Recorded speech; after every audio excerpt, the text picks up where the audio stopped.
ଜାନୁଆରୀ 11, 1915।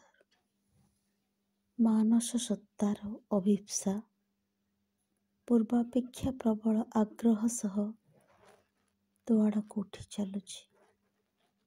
ସର୍ବଦା ହିଁ ସେଠାରେ ଅନନ୍ତ ଓ ଶାଶ୍ୱତଙ୍କ ଉପଲବ୍ଧି ବିଦ୍ୟମାନ। କିନ୍ତୁ ମନେ ହୁଏ ଯେପରି ତୁ ମୋତେ ସକଳ ଭାଗବତ ତନ୍ମୟତା, ସକଳ ଆଧ୍ୟାତ୍ମିକ ଭାବାବେଶରୁ ପୃଥକ୍ କରି ରଖିବାକୁ ଚାହୁଁ। ଯେପରି ମୁଁ ଏକାନ୍ତ ନିବିଡ଼ ଜଡ଼ ଅବସ୍ଥା ମଧ୍ୟରେ ବୁଡ଼ି ଯାଇପାରେ। ହେ ଭଗବାନ, ତୋର ପୂର୍ଣ୍ଣ ଆନନ୍ଦ ସର୍ବତ୍ର ବିଦ୍ୟମାନ। ଆଉ ତୁ ଯେଉଁ ମହତ୍ ବସ୍ତୁ ମୋତେ ଦାନ କରିଛୁ, ତାହା କେହି ମୋ ଠାରୁ ଛଡ଼ାଇ ନେଇପାରିବେ ନାହିଁ। ସକଳ ଅବସ୍ଥାରେ, ସକଳ ସ୍ଥାନରେ ତାହା ମୋ ସହ ରହିଛି। ତାହା ହିଁ ମୁଁ, ଯେପରି ମୁଁ ହିଁ ତୁ। କିନ୍ତୁ ଯାହା ହେବ ତା ତୁଳନାରେ ଏସବୁ କିଛି ନୁହେଁ। ତୁ ଚାହୁଁ ଏହି ଭାରାକ୍ରାନ୍ତ ତମସାଗ୍ରସ୍ତ ଜଡ଼ ମଧ୍ୟରୁ ମୁଁ ଉଚ୍ଛାରିତ କରି ତୋ ପ୍ରେମର, ତୋ ଜ୍ୟୋତିର ଆଗ୍ନେୟ ସ୍ରାବ।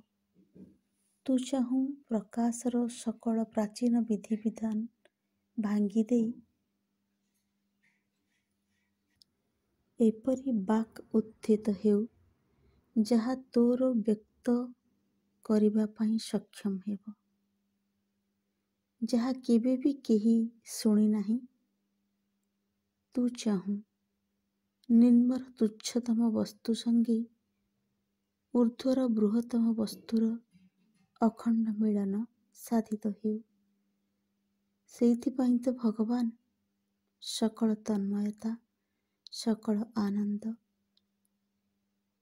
ସକଳ ଆଧ୍ୟାତ୍ମିକ ଭାବାବେଶରୁ ମୋତେ ବିଚ୍ଛିନ୍ନ କରି ଅନନ୍ୟ ଭାବେ ମୋ ଉପରେ ଏକାଗ୍ର ହେବାର ସକଳ ସ୍ୱାତନ୍ତ୍ର୍ୟରୁ ମୋତେ ବଞ୍ଚିତ କରି ତୁ ମୋତେ କହିଛୁ, ସାଧାରଣ ମଣିଷ ମଧ୍ୟରେ ସାଧାରଣ ହୋଇ ତୁ କାର୍ଯ୍ୟ କର।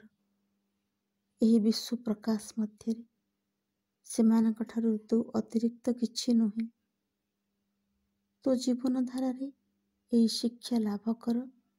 ସେମାନଙ୍କ ଜୀବନଧାରାରେ ନିଜକୁ ସମ୍ପୂର୍ଣ୍ଣ ଭାବେ ମିଶାଇ ଦେ। କାରଣ ସେମାନେ ଯାହା ଜାଣନ୍ତି, ଯେତେ ଟିକେ ହୋଇଛନ୍ତି, ସେସବୁକୁ ଅତିକ୍ରମ କରି ତୋ ମଧ୍ୟରେ ତୁ ବହନ କରିଛୁ ଚିରଭାସ୍ୱର ଅବିକମ୍ପିତ ଅଗ୍ନିଶିଖା। ସେମାନଙ୍କ ସହ ନିଜକୁ ମିଶାଇ ଦେଇ ସେ ଶିଖାକୁ ତୁ ସେମାନଙ୍କ ମଧ୍ୟକୁ ନେଇ ଆସିବୁ। ତୁ ଯଦି ଆଲୋକ ବିଚ୍ଛୁରଣ କରୁ, ତାହେଲେ ତୁ ଉପଭୋଗ କରିବାର କ'ଣ ପ୍ରୟୋଜନ ଅଛି? ମୋର ପ୍ରେମ ଯଦି ତୁ ବିତରଣ କରୁ, ତାହେଲେ ତାର ସ୍ପନ୍ଦନ ତୋ ଅନ୍ତରରେ ଅନୁଭବ କରିବାର ପ୍ରୟୋଜନ ଅଛି କି?